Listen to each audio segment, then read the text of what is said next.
Welcome back. On this webinar, we will analyze some key rules around the bike course, and we'll present you some rules around the tandem bike and the special adaptations that we may have on the para-triathletes bikes. Things that we need to consider for the bike course. It's a non-drafting event, so same rules are applied like the elite or the draft illegal competitions. We need to keep in mind that we have at the same time hand cycle, tandem and bicycles on the road. So this can be a hazard, creating the right waves and make sure that we separated the athletes properly. It's a key element. The gradient of the bike course, it's important. We cannot have courses more steep than 12% on the highest point, which again, this limits the choices, but at the same time making sure that the athletes they can perform in a proper way.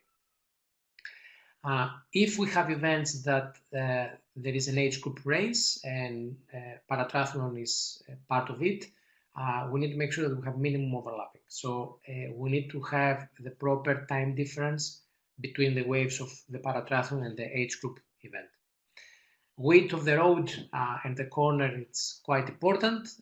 We need to make sure that the roads are wide enough to allow overlapping, and the corners, especially if we have U-turns, to follow the event organizer manual specifications and make sure that it's wide enough for the paratriathletes to turn. And obviously, something that is non-negotiable, we need to have full road closure for these events and make sure that we don't have any problem with the athletes' safety. The hand cycle category, they are using recommend position hand cycles. On the next webinar, we will cover fully the specification of the hand cycle. The B1 athletes, obviously, the same with all the other VI athletes, are using tandem bikes, but the B1 athletes, they have to wear blackout glasses through the whole bike, and obviously they have to keep this during the run as well.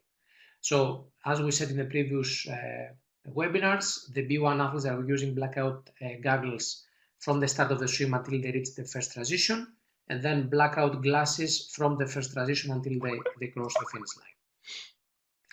Artificial hand grips and prostheses are allowed, but they cannot be fixed on the cycle. So, Eric, what do we mean exactly with this? So we have a process in order to approve what we call bike adaptations. Basically, the principles that we are following are for safety reasons, and what we do not allow, obviously, are alterations to the frame of the bicycle. As we follow UCI specifications for the bicycles, obviously the manufacturing of a bicycle is associated with its safety, and that's where we don't allow modifications in that regard. The wide range and variety of impairment obviously call for different adaptations that the athletes try to adapt to in order to be more efficient in their bikes. This may be shortening cranks, blocking the crank on one side when they only have one functional leg.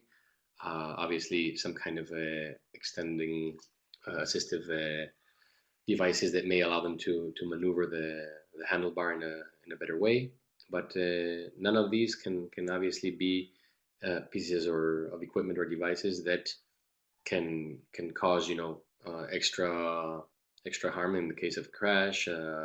They cannot be pointing towards the athlete's body, obviously, and the main aspect is that there has to be an ability for the body of the athlete to have a quick release from whatever devices they are using. So in that sense, an assisted device cannot be attached to both body and bicycle at the same time. It has to have a quick release method from either body or from bicycle in the case of a crash. So this photo is allowed.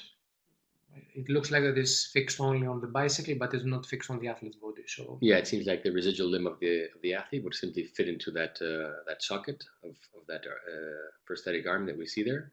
in order to just have a better ability to handle the bike. This one?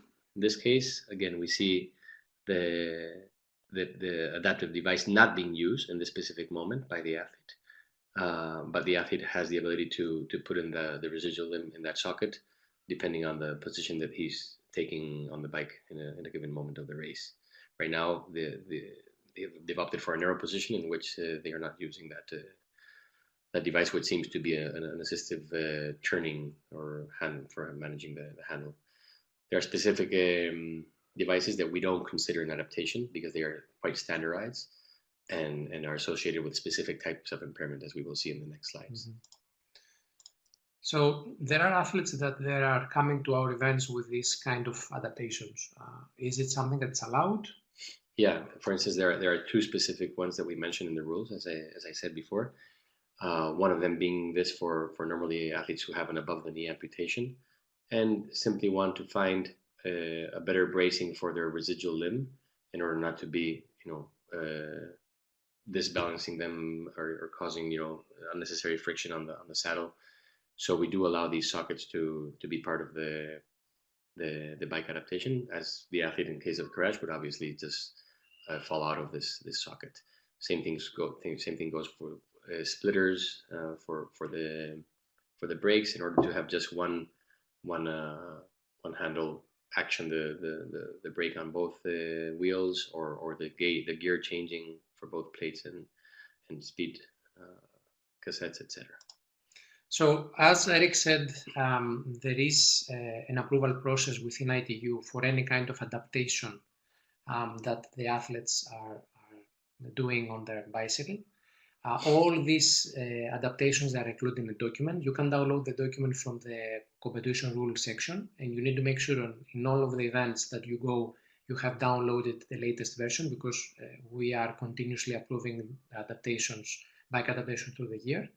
What you will not find inside this document, because they are approved de facto, is the brake splitters, as Eric mentioned, and the case that we just showed before, with the leg socket, the socket that it's fixed on the athlete's bike. These are two adaptations that you will not find in the document. If you have athletes coming to an event with an adaptation which is not included in the document, obviously this is not allowed. What you have to do at this point is check the document to see if there is a similar adaptation approved. And if yes, the referee and the technical delegate, they may allow this athlete to compete, but the athlete has to submit the documentation to us, to ITU, immediately in order to make sure that this adaptation is included in the document. Yeah, and if time allows, obviously you can try to send the pictures to ITU in order for us to seek approval as soon as possible. Moving on the tandem bikes, this is probably one of the equipment that it's quite straightforward and quite easy to measure.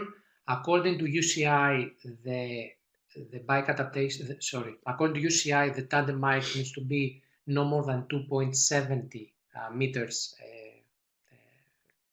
length and half a meter wide. So for us, the easiest way to measure this is by creating a frame 2.7 by 50 on the ground. And if the tandem is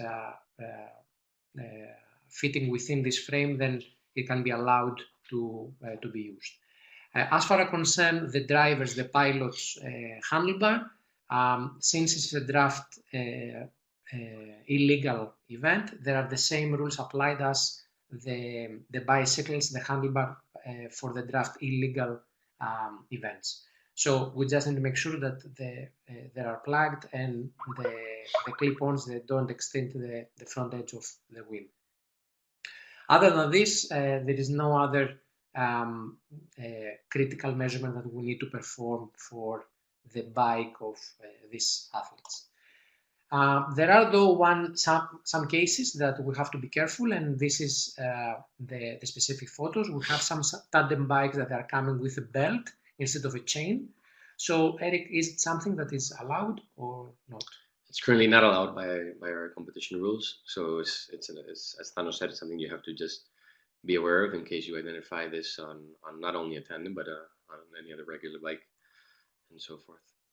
Just for your information, this is not a rule that is included inside our competition rules. This is a UCI rule, which the only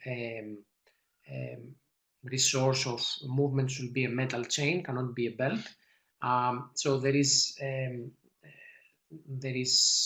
we are covered by the UCI rule for applying the specific ruling in our events.